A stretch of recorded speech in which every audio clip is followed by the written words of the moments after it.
मनसे महायुतीत येणार, राज ठाकरेंना किती आणि कोणत्या जागा सुटणार, मनसेच्या एंट्रीनं कोणाला फायदा होणार, कोणाचं नुकसान होणार, हे असे सगळे प्रश्न महाराष्ट्राच्या राजकारणामध्ये एकाएकी सुरू झाले आणि एकाएकी बंद सुद्धा झाले.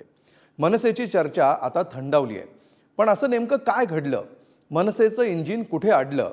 बघूया याविषयीचा सविस्तर रिपोर्ट.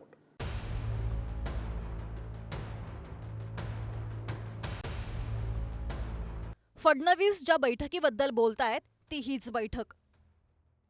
मनसे अध्यक्ष राज ठाकरेंनी दिल्ली गाठली, स्वतःहून नाही तर बोलावून आलं म्हणून.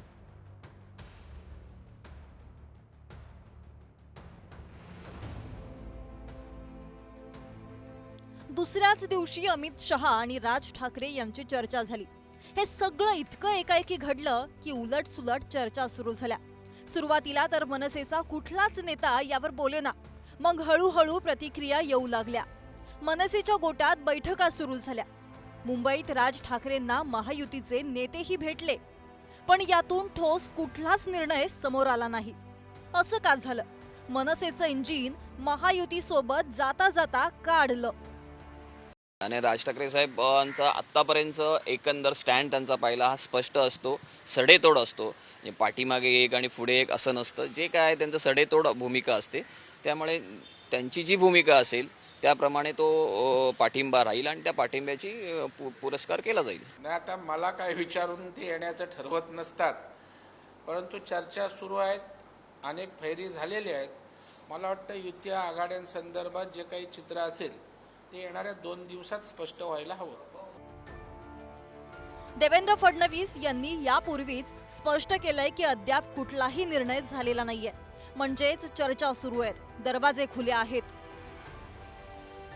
पण प्रतीक्षा राजकीय टाळीची आहे. पण ही टाळी देण्यात टाळी देणाऱ्याला आणि घेणाऱ्याला नेमकी अडचण काय आहे हे सुद्धा समजून घ्यावं लागेल. सगळीकडचे उमेदवार जाहीर होत आहेत ते पाहता, आताचं वातावरण पाहता मनसे आता ही लोकसभा निवडणूक लढेल की नाही अशीच मला शंका यायला लागलेली आहे. आणि याबद्दल म्हणजे मनसे आता ही पुढचा विचार जर त्यांनी केला तर लोकसभा, आगामी विधानसभा आणि महापालिका या निवडणुकांमध्ये या 2 पक्षांबरोबर मनसे एकत्र राहील असं एक चिन्ह दिसत आहेत. किंवा मनसेसाठी काही जागा तिथे सोडल्या जातील भाजपकडून आणि शिवसेनेकडून, दोन्हीकडून असं दिसतंय. मनसेच्या भूमिकेकडे आणि मनसेबद्दल भाजपच्या आणि शिवसेनेच्या भूमिकेकडे सगळ्यांचं लक्ष लागून राहिलेलं आहे. राज ठाकरे हे गुढीपाडव्याला मेळावा घेणार आहेत, तेव्हा शिवतीर्थावर त्यांचं भाषण होईल. याच मेळाव्यातून ते आपली भूमिका मांडतील असं दिसतंय. त्यामुळे आता गुढीपाडव्यापर्यंत तरी मनसेच्या महायुतीतल्या एंट्रीबद्दल वेट अँड वॉचची भूमिका बाळगावी लागेल. मनसे महायुतीत सामील होईल का हा सगळ्यात मोठा प्रश्न आता समोर येतोय. कारण मनसेला महायुतीमध्ये सामील होऊन मिळणार तरी काय हा सगळ्यात मोठा प्रश्न आता समोर येताना दिसतोय. मनसेची मागणी जी होती ती म्हणजे 3 जागांची होती. एक दक्षिण मुंबई, एक शिर्डी आणि एक नाशिक. शिर्डीची उमेदवारी महायुतीने अगोदरच दिली आहे. नाशिकमध्ये पहिलीपासूनच रस्तिकेत सुरू आहे.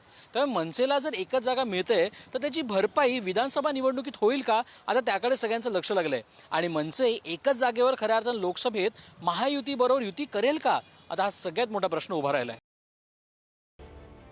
मनसे महायुतीत जाणार म्हणून पक्षातल्या इच्छुकांच्या आशा पल्लवित झाल्या होत्या. पण आता मनसेचं इंजिन बराच काळ महायुतीच्या उंबरठ्यावरच थांबल्याने राज साहेबांची भूमिका काय आणि ती कधी जाहीर होणार याकडे नेते, कार्यकर्ते आणि सगळेच लक्ष लावून बसलेत. आता या पाडव्याला राज ठाकरे स्वावलंबनाची गुढी उभारतात की महायुतीच्या एकजुटीची,